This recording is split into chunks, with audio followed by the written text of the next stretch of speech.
Hello, Game Monkeys, and welcome to HearthStone Chronicles. My name is Rob, and in this episode we'll be heading into the solo adventures for the just-released League of Explorers first week. It's a nice Indiana Jones-themed adventure for Hearthstone. And week 1, we'll be heading into the Temple of Osiris.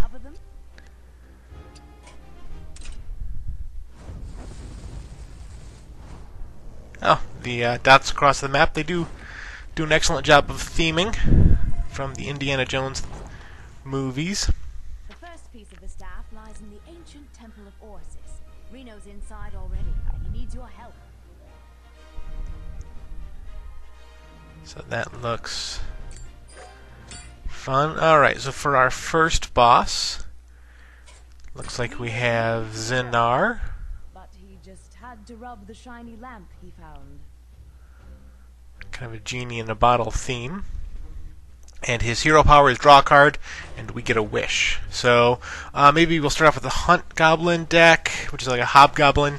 Now we'll go with Uninspired Paladin. This is an Inspire heavy Paladin deck. Kind of just my most stable, since I'm not sure what I'm going to be coming up against.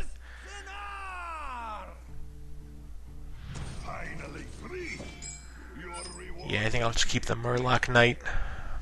Don't really know what I'm facing here, and that's just the card that's almost always going to be value. I get another quality back. Okay. Adventurer, I'm Reno Jackson, world-renowned archaeologist. Reno Jackson seems like he'd be friends with Harrison Jones.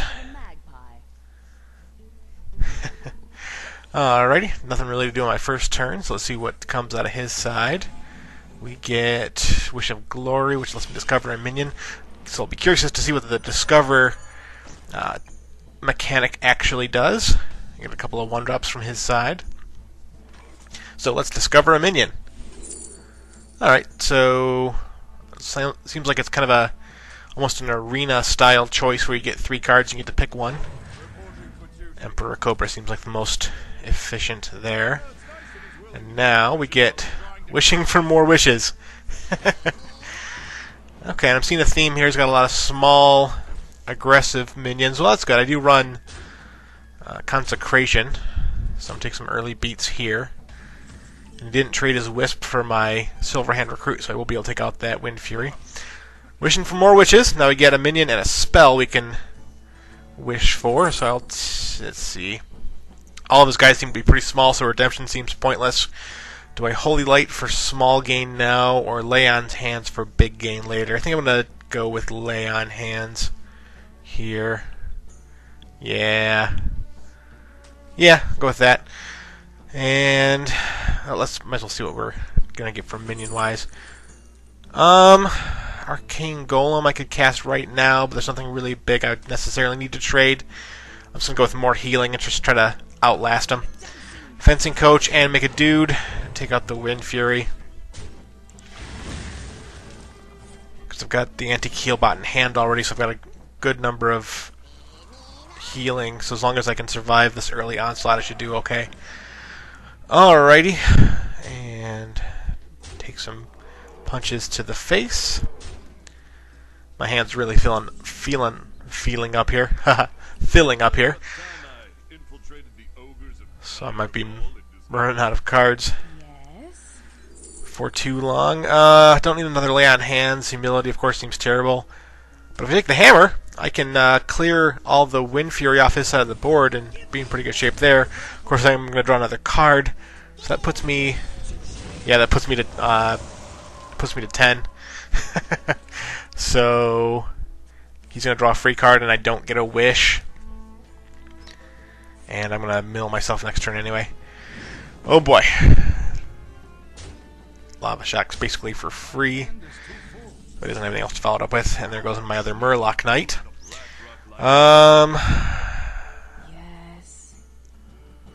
Let's see. So I'm going to drop to the Silverhand Regent and try to get enough 1/1s to clear his side of the board. Playing 1 card a turn, I'm still going to keep milling myself, but I I mean, I guess it's a good problem to have, having too many cards in my hand. Forgotten Torch, there's the new card for the adventure. So basically shuffles a lightning bolt, or a fireball into his deck. And speaking of lightning bolt, goes that guy. Kills a sludge belcher. Yeah, I was going to get a Murloc Knight down again. I'm only playing one card a turn, but maybe I can get a charge guy and clear them both off. Alright, we'll just trade one, and then I'm not going to play the Wish because I don't... I guess it could have been a 0-drop to get my hands down. Oh well. Fierce Monkey. And punch things in the Wisp. There goes True Heart. Okay. Heal up. And... let's see. Well, the lay on hands is terrible because I'm going to be way overdrawing. But let's just clear his side of the board, and then we'll Wish here. More healing. Can never go wrong with healing. And, oh, yeah, Rider. Because I can use him and activate him next turn, perhaps. Even though, again, I'll be only playing one card. Mills for days. Alright. Death Rattle gives a guy +3/+3. It's kind of like the Priest Dark Cultist, but for everybody. And no more Big Game Hunter, because my hand is, again, way too full. So let's see. Well, I can use the Equality after I kill the 4/4. Let's see. Equalities, yeah. Okay, so I'll kill that guy. I'll Equality to remove that buff. Make a 1/1. Drop the Defender of Argus. And I get the Murloc that draws me cards when other Murlocs die. So I'll trade him off there. And I'll go 3 to the Dome, because I'm not quite ready to give up value on the Murloc Knight yet. And Wish.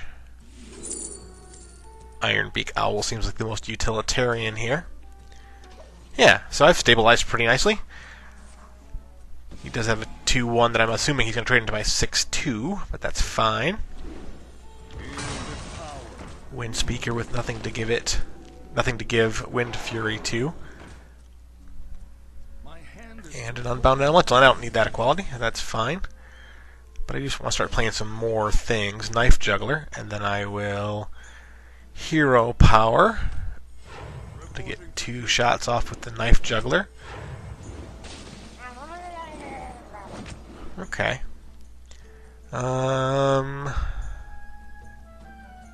Yeah, I'm ready to trade off my Murloc Knight, just because I do want to get more stuff out of my hands. I'm still drawing cards, though, off the other stupid Murloc. I can't empty my hand out to save my life. Okay, well that's nice. That allows me to trade in there. Go for the Dome, and I might as well see what I can wish up here. Violet Teacher, because yeah, I have enough spells in hand that Violet Teacher might be useful. Oh, and yeah, every wish he gives me is a spell too, so that might actually... I mean, I'm in really good shape here, so I don't think I'll necessarily need her.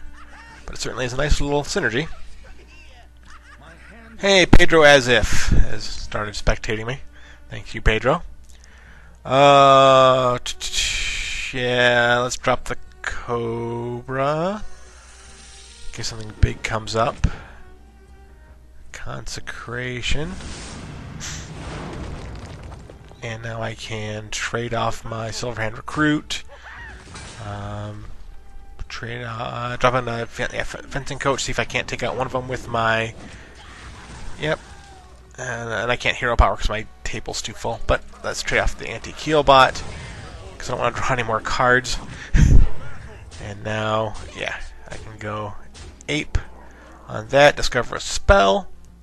I got a full board. Let's take Competitive Spirit. Seems about right. Even though I can't cast it now, and hopefully he's dead next turn. So, Dust Devil doesn't stop me. Desert Camel doesn't stop me. Also doesn't help me because my side of the board is full. 13, I think I still got lethal. Yeah. Frost Giant down to 3 because I've used my hero power so many times. And yeah, I still think I've got him dead to rights. So, alrighty. What were our libraries at the end of this? I had 13, he had 7. So, yeah, oh, because he was drawing, and he was just giving me spells. My hands were full the entire time, but it wasn't like I was actually being milled. Alright, so that's Battle 1. Whenever you cast a spell on another friendly minion, cast a copy on this one. So this is going to be good for, obviously, pump decks. And I love this card. Jeweled Scarab. I think it's going to be really good. Discover a 3-cost card. It's right on curve. You get a 1/1 beast that automatically feeds into something else. So it's like drawing a card, but better because you have a choice of 3. So that was fun. Nice little aggro deck on their side. Alright. Let's see. Whoever controls the Rod of the Sun is immune. Let's take a peek back at those reward cards here, though. Summoning Stone is the new minion based on the Tavern Brawl from a couple weeks back, and then we saw the Sentinel in the last game where when it dies it gives a friendly minion +3/+3, like the Priest's Dark Cultist, but for everybody. Okay, so Hunt Goblin again. No, wait.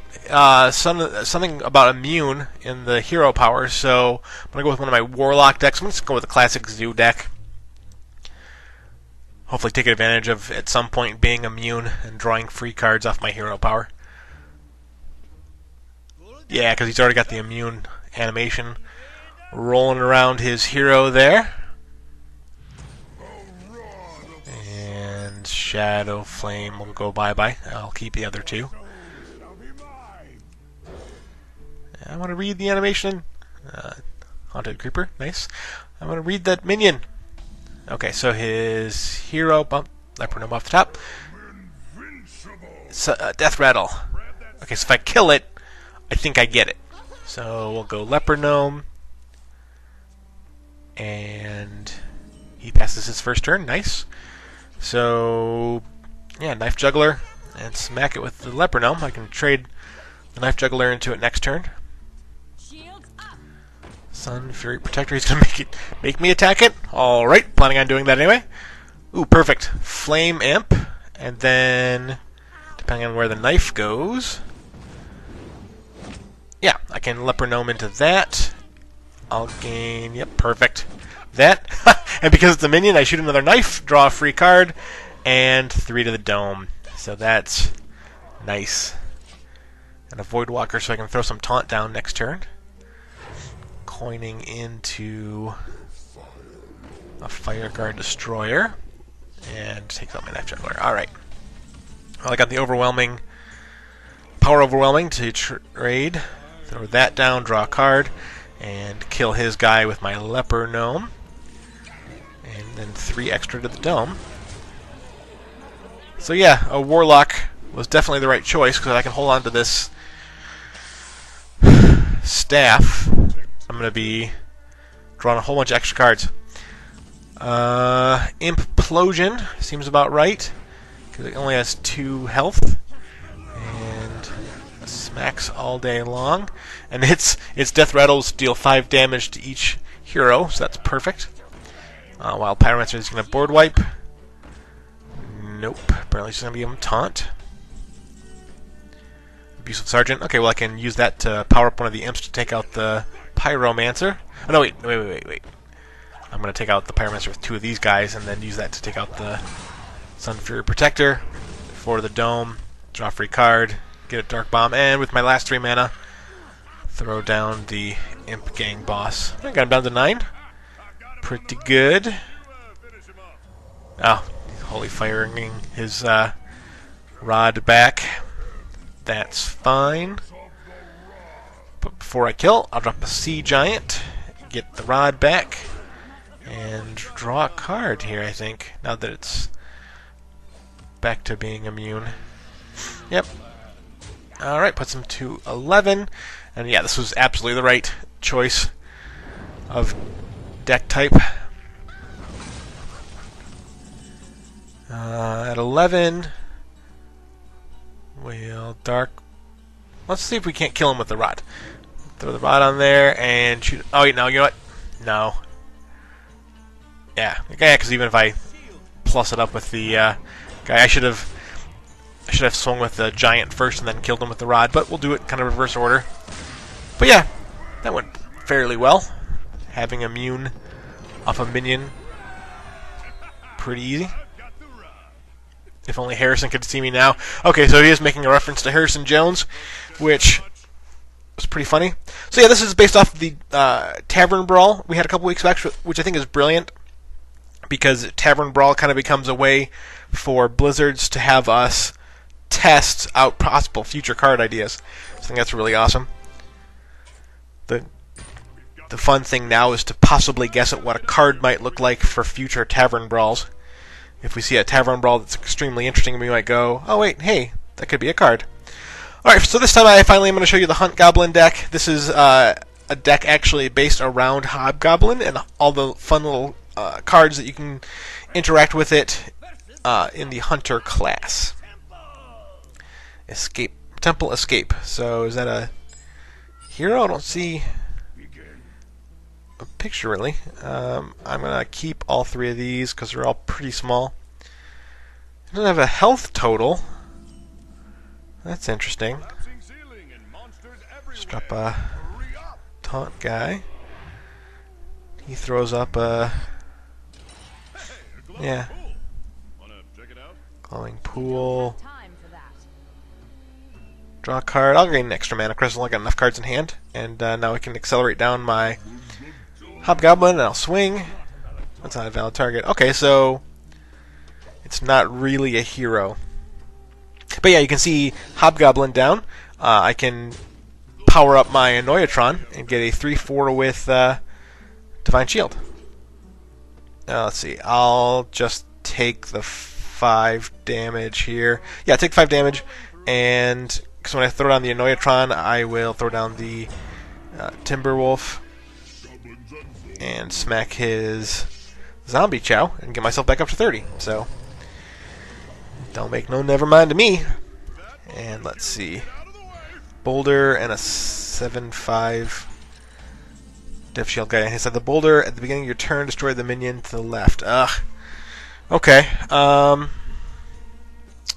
Throw down my Acolyte of Pain. Charged up with the Hobgoblin. 2 men left over. Might as well shoot the maze in the face, even though it doesn't do anything. Let's see. No more 1-drop attacks in my hand, or 1-attack minions in my hand. Smack these guys. I could crack the Dev Shield and lose my... No, I was going to lose the Wolf instead. Kind of a bummer. But I bet the whole ceiling collapses next turn. Okay. Don't know what that means, but there we go. His Dev Shield. Cult Master. That'll be helpful with the Boulder. Oh, draw 2 cards first. Hogger, 6 mana. I could play the Hogger. No, with the Boulder, I think I got a 10/10 on his side. With the Boulder, I think I'm going to throw down the Spider and taunt up. What if I got to taunt? I should have taunted the Boulder. See what that does. Oh well. He kills the Spider.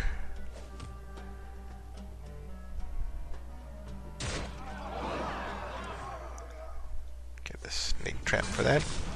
10 to the dome. Okay, ceiling collapsed, which killed everything. Okay.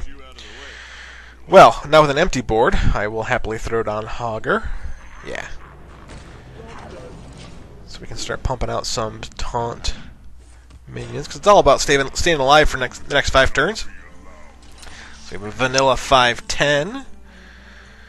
And throw down my Secret and my Cult Master and the Wolf, making both my taunt gnolls stronger. And this is the whole concept behind the deck, really, is a lot of taunt to force snake traps to pop, and then extra value off of Raid Leader and Cult Master and those sorts of things, because the snakes off the trap are beasts, and of course the hounds are beasts. So you get like good stuff there. I could do nothing, or I could speed this all up and get a 7/7 War Golem. I'll go with a 7/7 War Golem.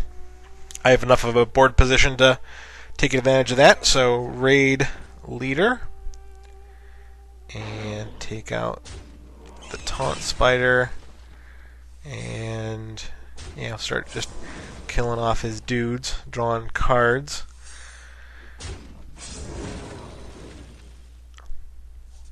Six man left, can't play Dr. Boom, but I will play that. It's a shame I don't have a big enough board.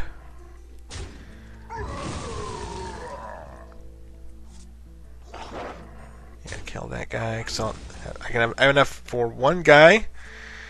I could cast the wolf again. I'd only get 4 damage off that though. So I'm gonna play the Hunt Goblin. Everybody else is kind of useful, so I'm gonna pass that. Get an extra null. A couple of 10-3s. Drawing all the cards.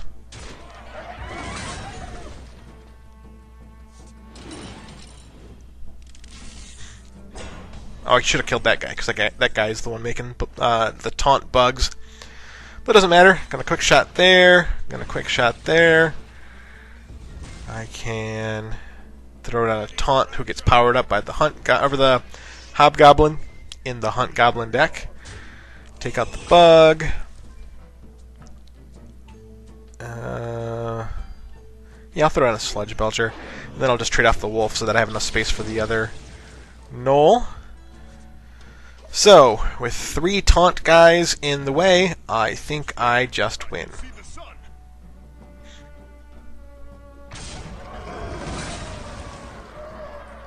Drawing all the cards. Okay, looks like that's a good game. I think I picked the perfect deck for that one too, because all that taunt really made it easy for me to survive. Okay, so that's the first 3 bosses for week 1. Let's see what goodies we get off this. Whenever you play Battle Cry, deal 2 damage to a random enemy. It's nice. I could see that being fun. And then Sacred Trial. Yet another secret, like the Paladins needed another secret for the secret deck. Yay. But anyway, let's see what Legendary... I think we're going to get Reno Jackson. Wouldn't be surprised, because he was kind of the guy we were interacting with most this week. Yes, it is. I am definitely going to be building a deck off this shortly. And we unlock also the Ancient Shade. Guy looks interesting too. Maybe. 7-4 for 4. And of course the class challenges and the bad guy. Well, I've been Rob. You've been great, and thanks for watching.